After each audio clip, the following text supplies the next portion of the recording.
Aloha, Ohana Angels. Welcome back to the Real Trash Podcast. Yes, we are back on another episode of the Real Trash Podcast, and I'm so excited. My name is Noah James Markham. If you have never known my name yet, welcome to the Real Trash Podcast. It has been a while since we've been on the podcast. I like to upload at least once a week on my podcast. I'm on my YouTube channel with my podcast. So it is so exciting to be with you guys. Welcome to the Real Trash Podcast, where we talk about trashy subjects, um, from celebrities to Disney stuff. Sometimes we talk about Disney stuff because I'm a Disney fan. I hope you are too. Um, and yeah, from politics too. We like to talk about politics a lot about on here. I like to talk about it because I think people should know my perspective, and other people have different perspectives. And yeah, so and then we have another subject that we brought in place, and it's called the weekly updates. So I might just tell you about my life and how trashy it can be through the week, or it might even be that good week. Who knows, right? Um, and yeah, so and then the number one thing I like to talk about on my podcast, um, and this disability. That is the biggest topic I talk about on my podcast. And I would like to introduce you. I've had disabilities my whole life. Um, I've had hard of hearing since the day I came out of my mother's stomach. I was diagnosed with hard of hearing. And then later on in kindergarten, preschool actually, I started learning how to do sign language. And so I know how to communicate with people that are deaf, that can't even hear. And I can communicate with them and I can watch what they're saying with their sign language too. So it's awesome. My best friend is, I actually have two best friends. My best friend here in Arizona, yes, she is deaf and she signs, and then I have another one that's hard of hearing, just like me, and she's like somewhere else. She's not in this where I live. But yeah, and then I was diagnosed with autism later on in my life, autistic spectrum, and then I have learning disabilities too. So I may have to, when I'm in school, this is really where it comes into place, where I need my accommodation to succeed. Um, to succeed in my tests, or just even be able to focus in the classroom. It's simple things like that, right? From my interpreter to, I might even need a person that does the notes for me, because it's better if somebody else does notes for me. And also need the teacher's notes. And then, on the test days, I might need extra time, or I might need a different room to go to test, or I might need somebody to talk to me, read the test out loud to me. So there's certain accommodations that I need to succeed, to be successful in school, or whatever I'm trying to do in life. Yeah. So I am so excited. Welcome. And I am from Honolulu, Hawaii, if you did not know that. Yes, I was born and raised in Hawaii, um, as a Hawaiian. So yes, it's so exciting to be with you guys. I also have some Chinese, Japanese, and other things in me too. But yes, so here we are on another weekly update this week. Um, and today is August 23rd. Um, so it has been a while since we've been on the podcast, and it's been a crazy week this week. So we're going to get into politics because, it's been a lot of politics right now, being in place right now, especially as the DNC. This week was the Democratic National Convention. Woo! Yes, it was a great convention. Everybody was we had great music, we had people dancing, we had everything, and it was a great convention. But like Kamala Harris said, we are not done yet until November, until we're secured in November. So we have not sealed the deal until November has come.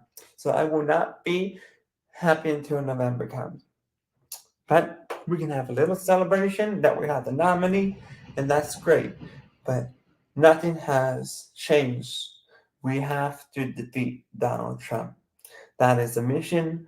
Donald Trump needs to be defeated. That is our mission to do. And yeah, so this is what I try to remind people that I'm going to tell you a story because I think maybe I have heard it, maybe you haven't, but I'm going to tell you a story. I live with some people that took me in um, for a long time that they, they just helped, uh, raise me a little. Um, through junior high, high school, they raised me in their house, and they gladly took me in because of the situation with my parents and whatever was going on with them and me and my parents, and they gladly took me in. But we never had the same political views. I'll tell you that for sure. They were from Kentucky. They were white. They were Southern, and I don't have any problem with white people. Let's just say my mother is white. I'm white, so but I am Hawaiian too. So just because I bring this whiteness up,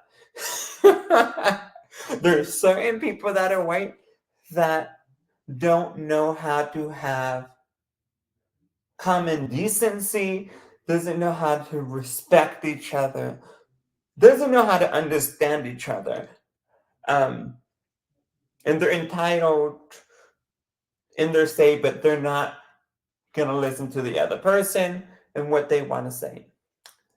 I will tell you that right now, okay? I'm trying to get this out to you guys. So you need to know, just so you know this, that I'm not being racist at all when it comes to white people because I have white in me. Okay? So I don't want people to be like, oh yeah, you're Hawaiian. Yeah, I'm Hawaiian too, but I do have white in me because of my mother.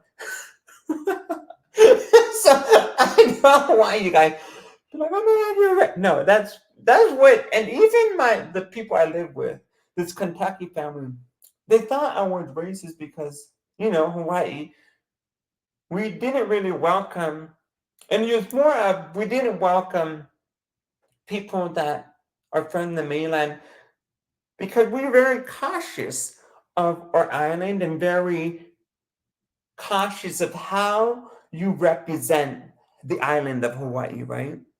Because we have some kind of common decency, right? And it's okay to disagree, but there's a certain point, right? You still get back together, you still talk to each other, and you move on, right? And you communicate. Um, Hawaii is very diverse. We also have an immigration system there too. We get a lot of foreigners. We get the Chinese. We get the Japanese. We get the Koreans that come in. We got a lot of diversity there too. So I don't want you guys, and we get a lot of drugs there too. So living in Arizona, people are very like, oh, I don't like the illegal immigrants and da da da da da da. I'm like, okay, but I've lived through that in Hawaii too, so it's not a big deal to me. As long as you come in legally, it's not a big deal to me. Um, because you still have to um, go through the process to become a United citizen no matter what. So you could come in illegally, but it doesn't matter because you still have to go through the process of getting your what is it called? Your United citizens citizenship here. So I hope people are watching. I think people don't understand that either. Just because the legal immigrants come here, some of them don't get their um, citizenship, but it just depends on if you come in illegal or you come in legal. So it just depends, and if you lie or if you don't lie, because the government knows everything about you. It doesn't matter. You can't get away from it. Okay, that's simple as that, right? So yeah, but yeah, so I grew up with this other family, um, and yeah, so the white Southern, very conservative. They had a decent amount of money. Um, more, I mean, they had a good enough amount of money. They had money, okay. Um, and yeah, so it was very hard to live it with them because, first of all, I grew up in Hawaii. No offense for people, but like I said, I take showers. Some people don't. And I'm sorry. Like they might take shower in like 2 days, 3 days. Like me, I take one every day, and I know that's hard to consume from some people, but they didn't take, and so they were kind of mad at me because I would take long showers and would take a shower every day. So that was weird, and they were mad about that because I didn't do that. Also, um, another thing, they didn't know how she had a good job, but she would complain about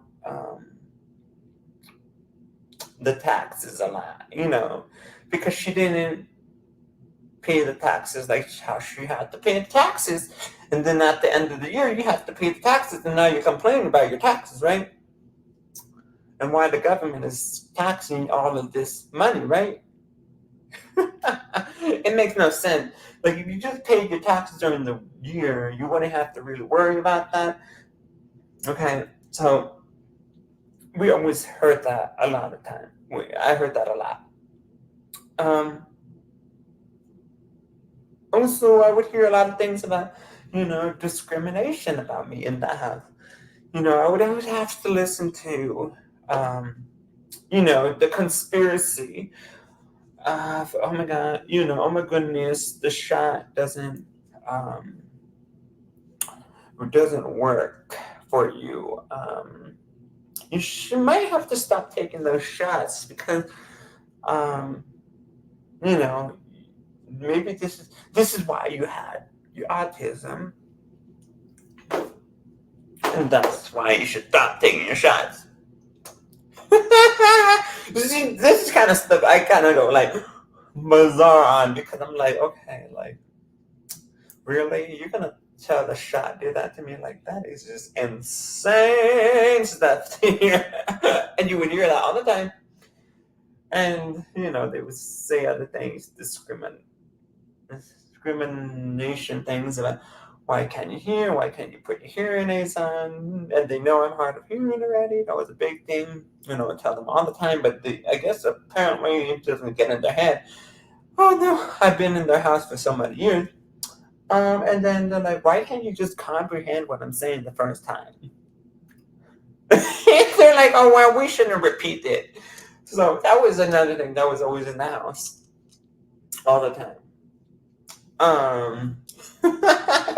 See this kind of stuff, and then they forced a lot of things on me, and um, the Trump era when he was in office. Um, First of all, I would tell you this: I voted for Hillary Clinton.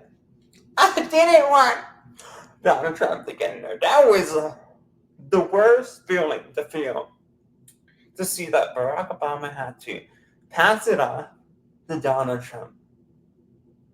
It was like the worst feeling, right?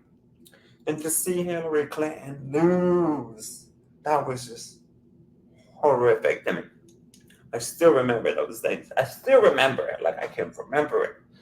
Um, and yeah, so then the pandemic was here right when around when Biden took office, right? Like a year before Biden took office. And then the January, um, that whole scene when Donald Trump lost to Biden, Donald Trump made all of his Trump supporters go to Washington. I also remember this very vividly because I remember it because my her son that lived with me on the day that he got elected, you know, they're like, no, no, no. I was like, woohoo! Biden went, and I was like, woohoo! They were all voting. They were watching the election in their house, and they were watching like, oh my goodness, Donald Trump is still gonna win. You know, they were like, Donald Trump's still gonna win. And I came into the house, I'm like, woohoo! Out of all Trump supporters, and I, woohoo! We just won today. Biden won in your face. And they were still watching the screen like he was gonna win, you know. And I was like, ha ha, in your face, right? I'm not really saying that because they were very threatening and very weird people. Um, and yeah, so I was happy when Biden won. But guess what? Um, the day or something, I remember whenever that when all the people went to Trump, the Trump supporters went over and went to the Capitol and trying to destroy the Capitol, and they went into the Capitol and tried to kill people too in there, and I remember that too. And a few days before that, the son was like, you know what, maybe we should go to Washington and maybe support them. That's what he was saying. So I remember this, and he was literally gonna go. We were gonna go. Like we were gonna go. I didn't want to go. I don't know why the heck I believed in this. Like literally, I did not want to agree, but he wanted to go. Yeah, maybe we should go. Oh, I said I didn't want to go, but he wanted to go. So I said, okay, go, because I ain't going. I think I said that. Um, but yeah, that happened. And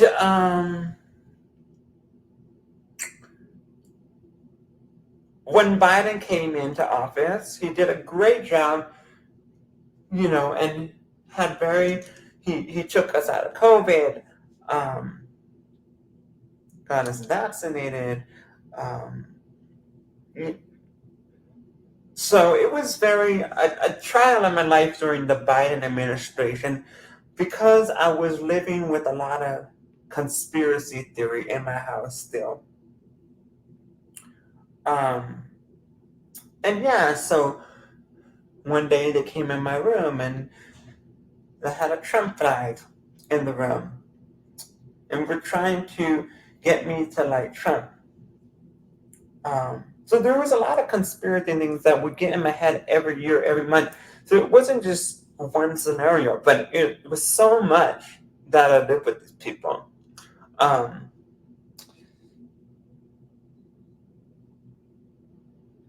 and you kind of believed it, you know?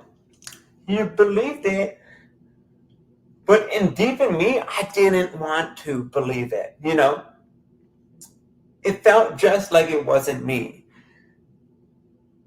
The views that they had and the things that they valued for Trump did not stick into me.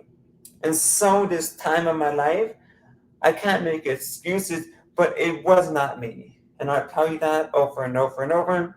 People may say, no, you can't make excuses, but no, I'm not making excuses. Yeah, I did say some crazy things during that time, and um, but also that I was living with these people. Um, they accepted it. Um, what I was saying. Um, and they also accepted um, they liked how Trump would talk. You know, he was very outspoken. Um, he talked and he didn't care. You know, he would just blatantly say things. Trump would just blatantly say things to offend people, whatever it was. Um, so yeah, I took in that role a little bit, and when it came to the governor time to vote for Katie Hobbs, I was still stuck in that soul of a time because if I did not agree with the people I live with, they might feel a certain way. They might cut things away from me. They might do, there was so much things when I was living with them. So I had no choice at the time. But deep inside of myself, deep inside, I knew this was not me. And so I think last year, and I'm so thankful for Biden. Like, I really thank Biden because he's done a lot for us. And I'll tell you, he changed me back to my value that I stand for. Because at a time in my life, I was very not in the, and I don't make excuses. I would say people, shouldn't be fat, people shouldn't be smoking this and that. I would just rant and say just the craziest things, and I would text people like, no, I could say that, do not talk to me. And so it got in a big thing, and my sister was mad, and yeah, it was just a big thing. So, that I changed back to my ways. Some people are like, whoa, how do you just change? I think my political, um, like I said, I never felt that was me. I don't even know why I did. Like, I just don't. Like, I go back and be like, maybe that was just a test to see how people are in the real world and how people really can be cruel in the world too, right? And then there can be common decency too. Common decency that are nice. And then there's then there's people that are not really nice. So, my record, I've always voted Democrat um, for all my presidents. The governor of Arizona, I didn't vote. That was the time in my life that I voted all red, and I was just not myself at that time. So I want you to know that for sure. Um, and the one that I got, I'm not gonna say, but it's just crazy. And now, we got the Senator Carrie Lake trying to run in Ruben Gallego. I hope you vote for Ruben Gallego if you live in Arizona because she's a Democrat. But yeah, so that's my story about that. So it was a great DNC, and I'm just so thankful that I can tell you my story, and I could tell you it over and over and over again. And people may feel a type of way, and may not feel a type of way about it. But this is my life, right? And I can't change it, but I can change who I am and what I view as what is the best for the future, because I am 26 already. I'm still Gen Z. But yeah, it's something that I have to view because I'm getting older at the time and I'm 26. And so I have to make sure it's good for the younger generation and prepare it. And I always believe that this does come down to in the house too. And I'll get that to later. But let's get into the DNC. So the first day of the DNC was really good, y'all. Okay, the DNC, we had the roll call. That was so much fun because you could hear from all, I think it was the second day or the first day. I think it was the second day. I think it was the second day. The second day. The first day was Hillary Clinton. Hillary Rodham Clinton. Oh my goodness. So I love her speech. It was so good. If you go back, the 2024 Hillary Clinton on DNC speech, it was so good. Every speech she does was good. She had a lot of people cheering for her. It was just a great crowd to be around. And it was just take me back to the day of the 2016 election. And that day I felt cringe that she lost. I was so mad. I was like, wow, I really thought we were going to win. But I learned a lot of things in that time frame.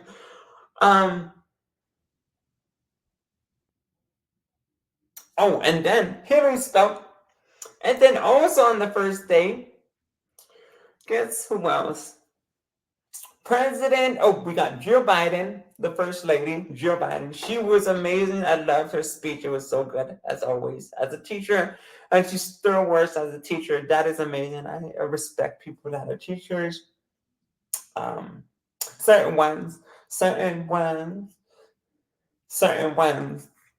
the ones that don't accept my accommodations, you might have to learn later on. And then,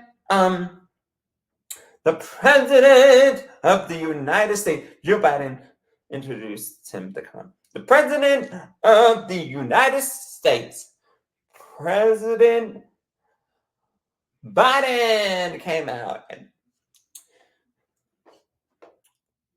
people were very weird about Biden, right? Still in that crowd. I wasn't. I was cheering. No matter if there was not that many people in the crowd when he was going to be the nominee or not, I was going to support him. And the fact that it frustrates me as a Biden supporter, like I'm hardcore, like Biden, you're going to win.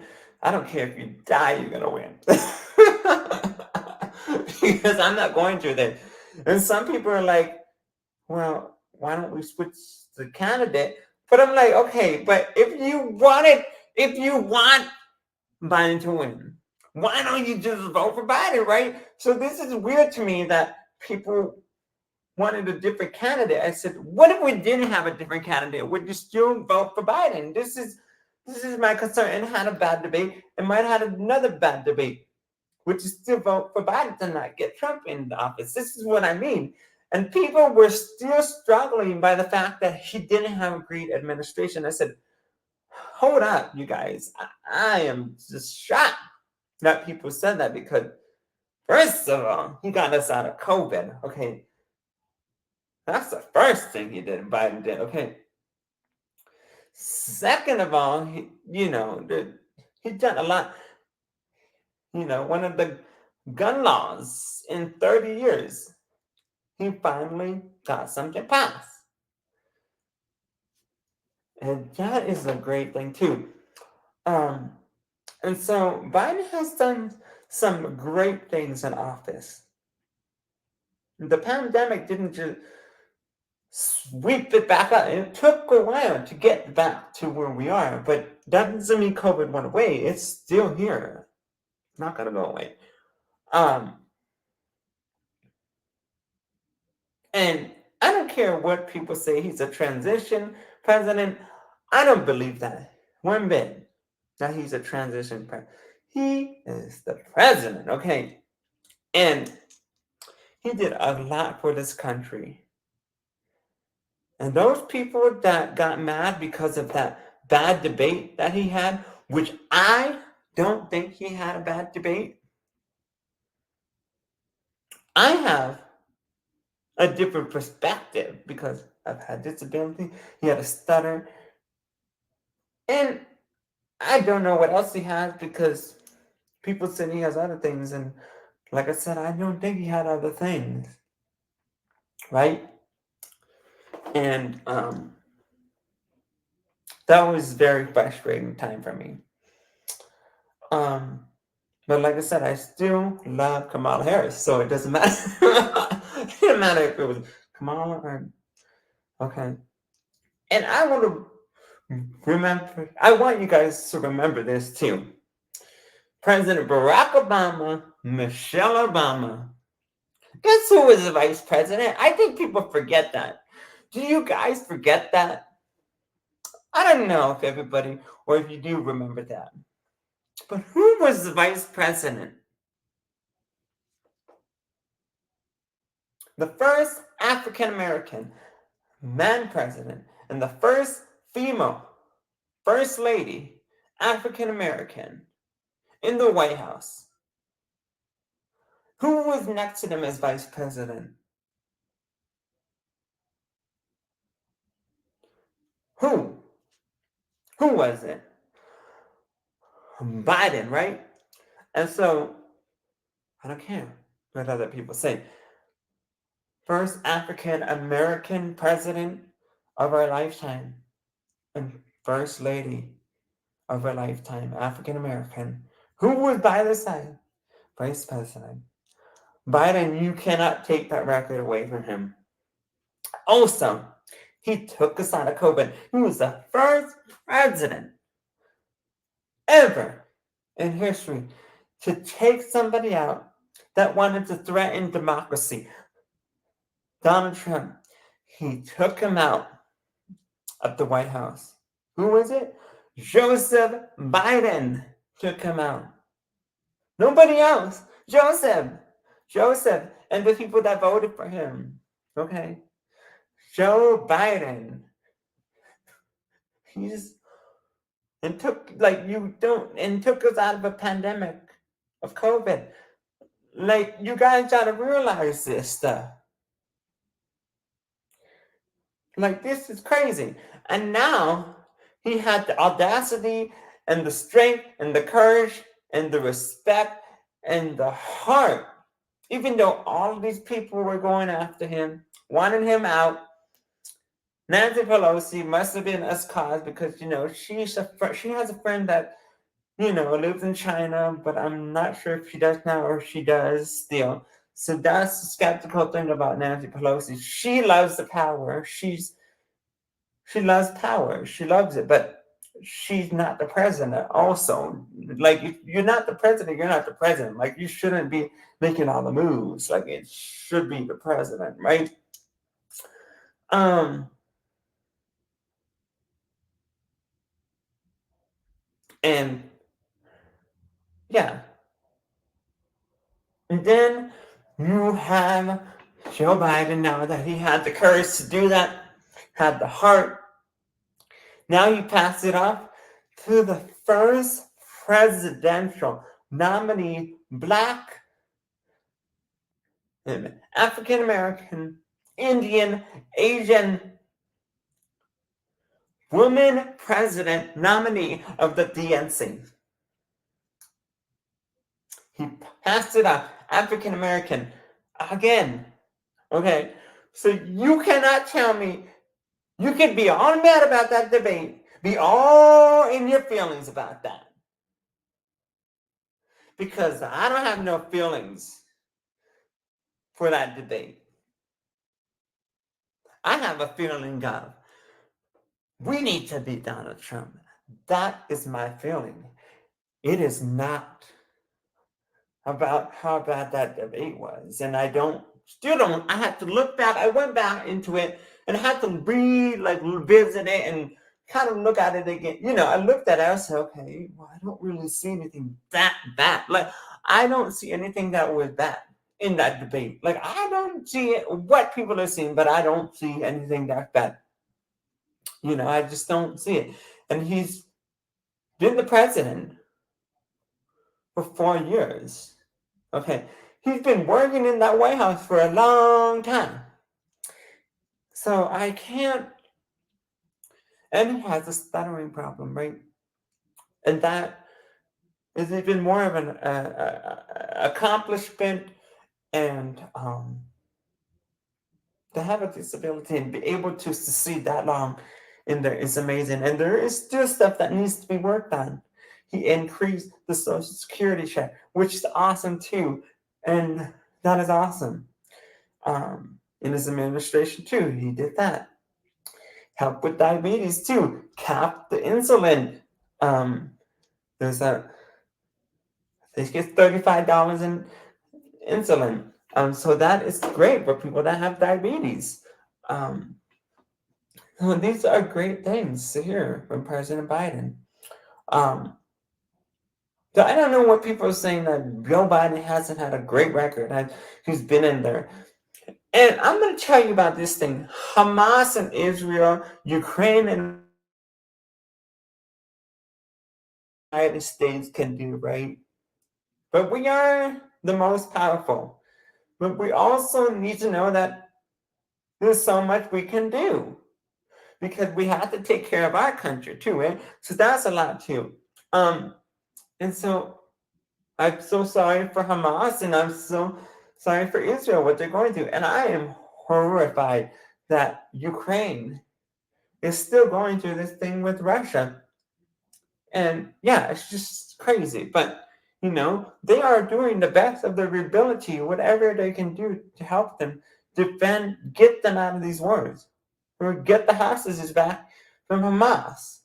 Like, it's a lot of things, right, that go into play too. Then you had the second day at the DNC, and that was great too. The second day was amazing. The second day, it was a good one. It was so good. So let's just say we had Michelle Obama in as a speaker on the second day. Yes, it was so good. Her speech was so motivational. It moved people. People were cheering for her. Like, she would be a great, she'd be awesome. Maybe she'd be vice. No, she already has a vice president. No. What is that? But, she's a great speaker and she touches people like no other. She's very good at it and very good speaker. And she was telling us this is very important. And just because we are here in this moment celebrating this does not mean the work is done. And so we need to get people to vote. We need to get it. We cannot go back to what happened in 2016. And that was very crucial to that. The message was there with Michelle Obama. As you know, it was hard for her to give that up and give it to Donald Trump. Then you had Barack Obama, that's President Barack Obama. He came up and he was like, oh my goodness, how am I supposed to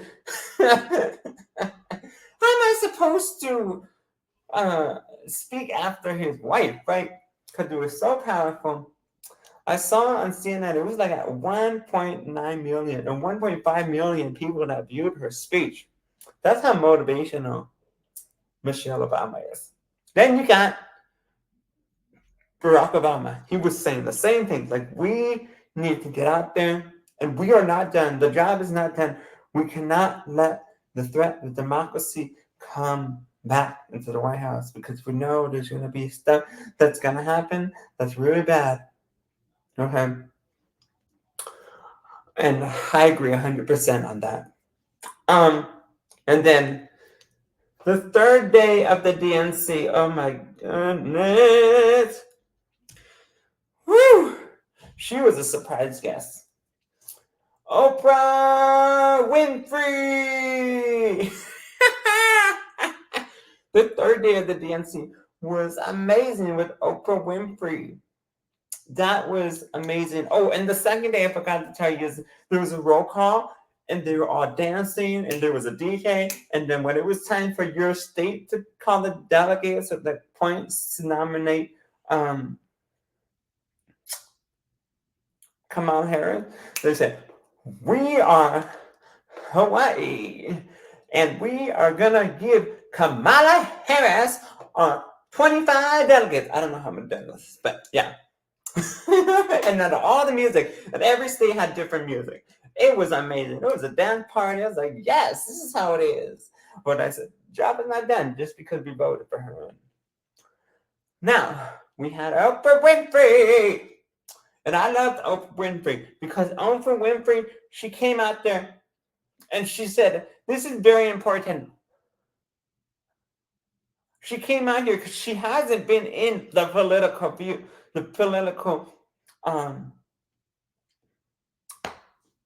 scenario. But now she's like, I came today because it's very important. We need to defeat Donald Trump.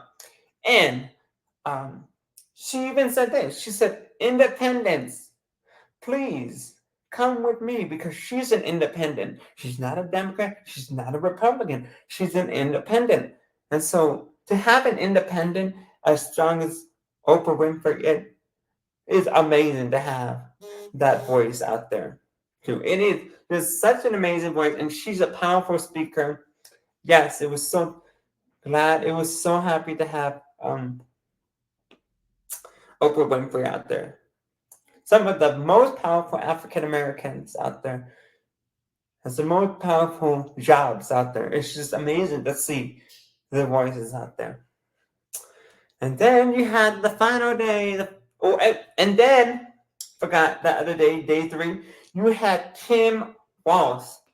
Tim Walz, the vice president. Amazing. And when his speech was nearly done, or might have been done, I think it was done, his son rose up and started clapping, and it was so amazing because I was crying, because he was crying. It was just an emotional time. It was a crying time and emotional. It was really emotional. That day was emotional. And he was emotional, and it's really good to see a child like that, happy for his father. Also, he has disabilities. He's nonverbal. He has anxiety, and I forget the other thing he had, a learning disability.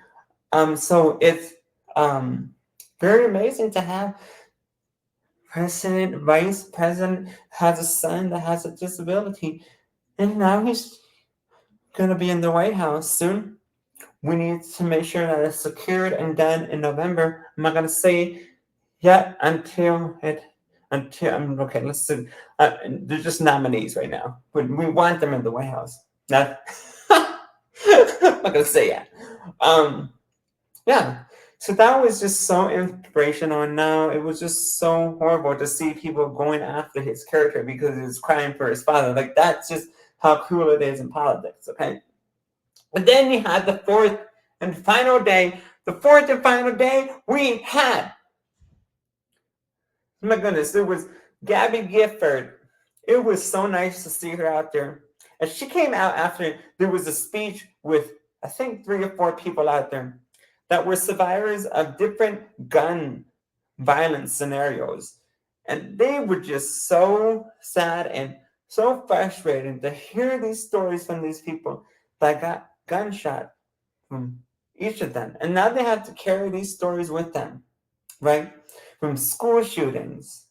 That's just horrifying. It's just horrific. And they have to live with these things. From teachers, it's just horrific scenarios. And another day, it wasn't on the 4th, but the 4th day, but there was other day with people with abortions, and that was another day, and what women reproductive rights should be, and that was another touching day. That was, because it really is up to the woman and the doctor what they want to do. It's not up to what the government does. Okay.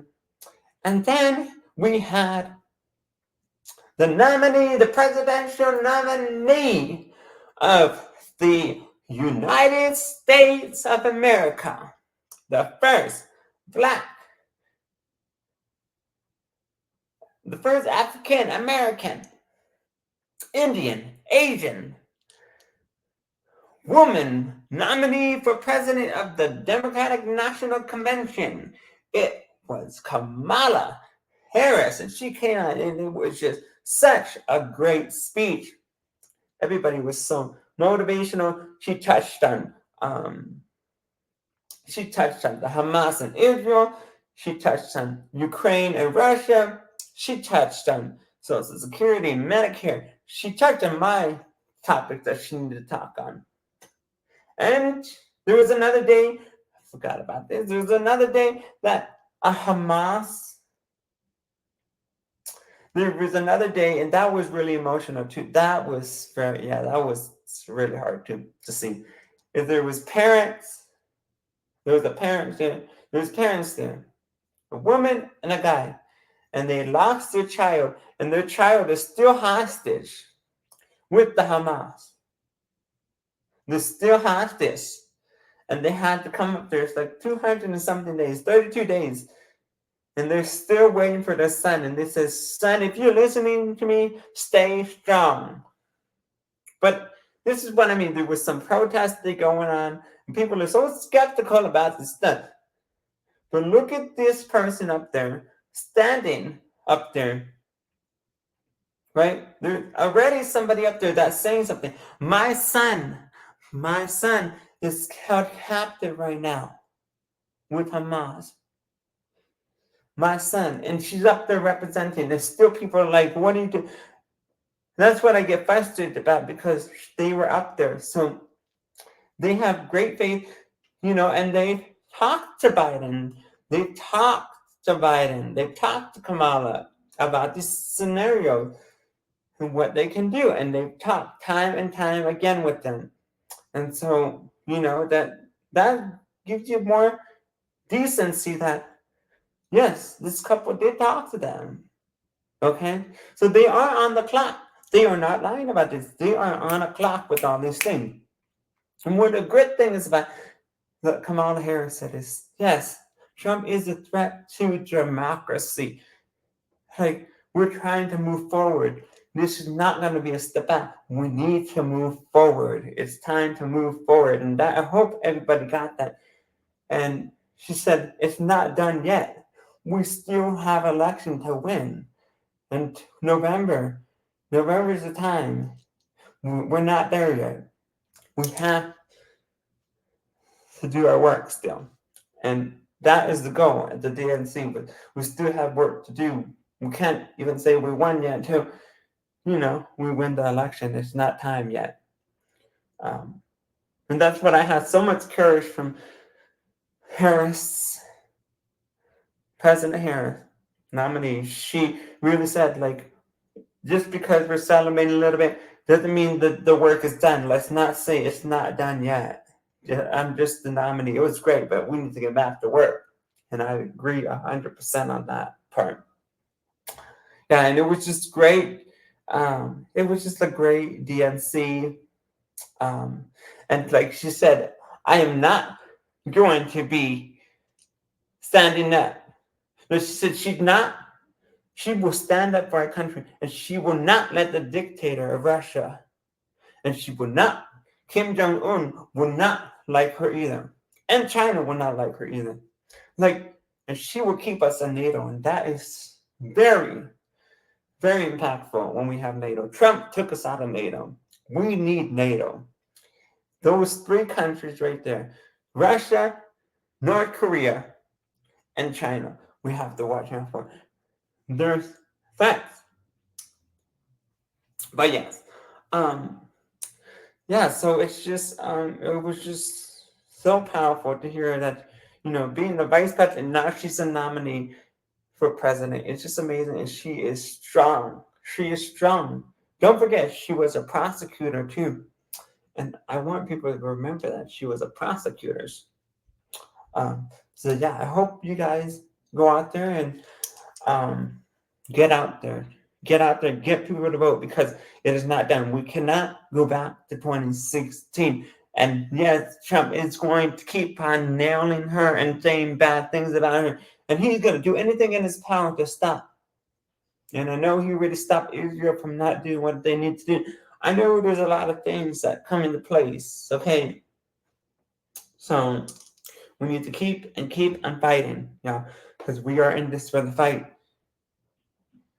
When we fight, we win. That's her thing. When we fight, we win. What is it? When we fight, we win. Yes. I love that.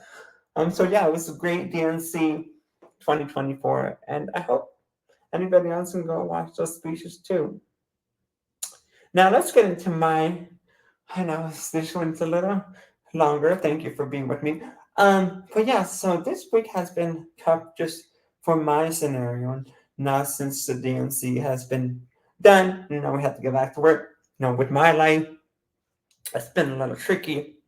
Um, you know, whatever that scenario that happened last week, I'm still not talking to any negativity or whatever happened. Like, I forgive, but I also don't need to put my energy and back into that negativity, right? Because I'm not sucking my life into that again.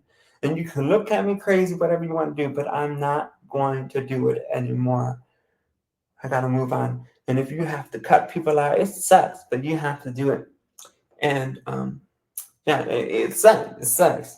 And you have to do what's best for you. And thankfully, I have the support that I need in my life, and I hope you can understand that too. There's things frustrated with my mother too, and I had to block her. And I had to do what I need to do. My father, like, I cannot take the negativity on and try to talk to me again. It's just not gonna work. So yeah, it sucks. It sucks that. Yeah, it really sucks. All of these things. Yeah, and so now it's coming to next week, and I'm still debating like, how the heck, where am I supposed to live? Social Security is taking forever. The lawyers are taking it forever. I'm also trying to figure out how to, get my accommodations if I do want to go back to school. Like, I need my accommodations. Like, you cannot deny my accommodation. It's just crazy how you can deny my accommodation to give me a different kind of accommodation. I don't want that. I want my accommodations that work for me. And yeah, I'm going to feel a type of way and try to talk to you about it, because no, you're not going to tell me how I'm going to succeed. You're going to give me accommodations. Like, it's not, that doesn't work. So I kind of watch out for that. So even with Social Security, I'm like, there's a lot of things in place, and maybe this is why I need to watch and see how it goes. So I really can understand how everything is. So people do not have to go through the pain that I'm going through right now. And I would love to help people in this, you know. But I'm just thankful that you can listen to my podcast, y'all. And yeah, hopefully I don't know if I have money to pay our rent. Like, there's so many stuff going on, and then I'm trying to do, with my psychiatrist and get me on the right meds and try to find a place to go. A mess, y'all. But you know what? At least I have you guys to talk to. And thank you for listening to me as a counselor. And thank you for watching my YouTube videos, and thank you for commenting to them. That was a great pool party with my best friend Judith and Anthony. You got to finally see Anthony for a little bit at the end, his first birthday, and it's just so exciting to be with him, even though I don't really agree with my friend's situation. Yeah, there's things that you can't control, and I can tell her what I need to tell, but you can take it or you don't have to take it. It's up to you what you want to do, right? But at the end of the day, like, yeah, you have to put you first. You first. You have to put you first. You understand? You have to put you first. Make sure you feel good. And then after that, you can do whatever you need to do, but you always make sure you're good. You're getting the positivity in your life. Always make sure, okay? But thank you for watching this podcast, and I'm so thankful for my subscribers. I'm so thankful the people watching my YouTubes and my videos, my reels. And before we can leave today, Oprah Winfrey had this quote, and I love this quote. And I'm going to leave you with this, and then we can get off the podcast. And this is great. Oprah Winfrey said this. If you cannot control when and how you choose to bring your children into this world, and how they are raised and supported, there is no American dream. And, you know, most powerful woman right there saying that, African American lady saying that. If she says that there's no American dream, you won't be able to do it if you don't have that support. And I agree 100%. Any kind of support. Luckily, I've had my mother and father that led the way and have gave me support. And there's certain things that I have to let go, but I know my mother and father are there. And so yeah,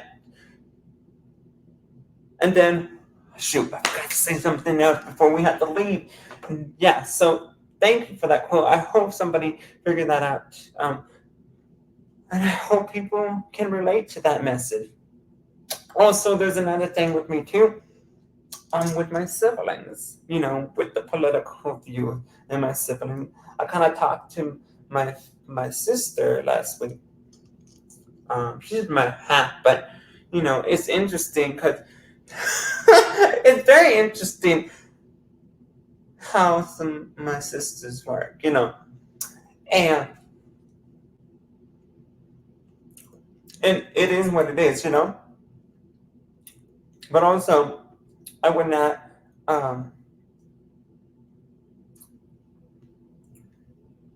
We may disagree on things, but also I will stand with I view, and you can stand with your view. But we have to have that mutual respect, right? And like some of them, like Trump, and I said, honey, now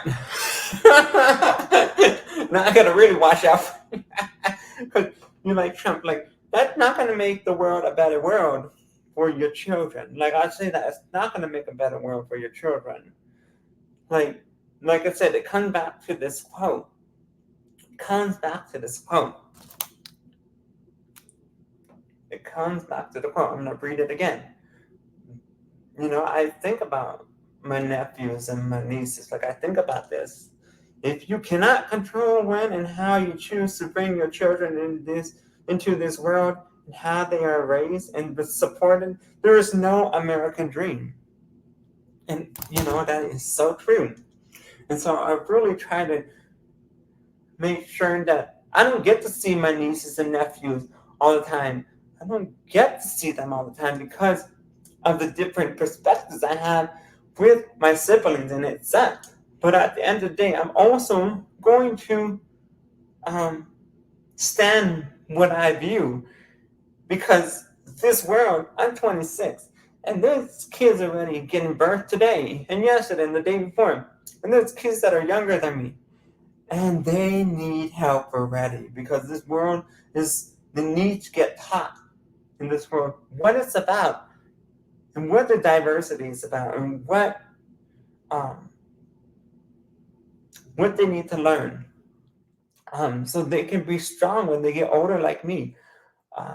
So yeah, so I hope you have, and I hope, thank you so much for listening to this podcast today. Thank you so much for subscribing to my YouTube channel. And thank you for watching my YouTube videos. Thank you for watching my YouTube reels. I could not be here without your support. And thank you for letting me allow to be able to talk to you guys too. And thank you so much. And as I always say at the end of my YouTube videos and my podcast, I always say this. Ahui ho, and always be yourself. The Real Trash Podcast. And let's throw this trash away today because we are done with this day. Okay, bye. And I will see you next time on the next podcast episode. Love y'all.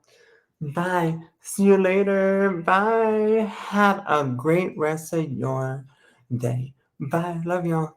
Bye bye.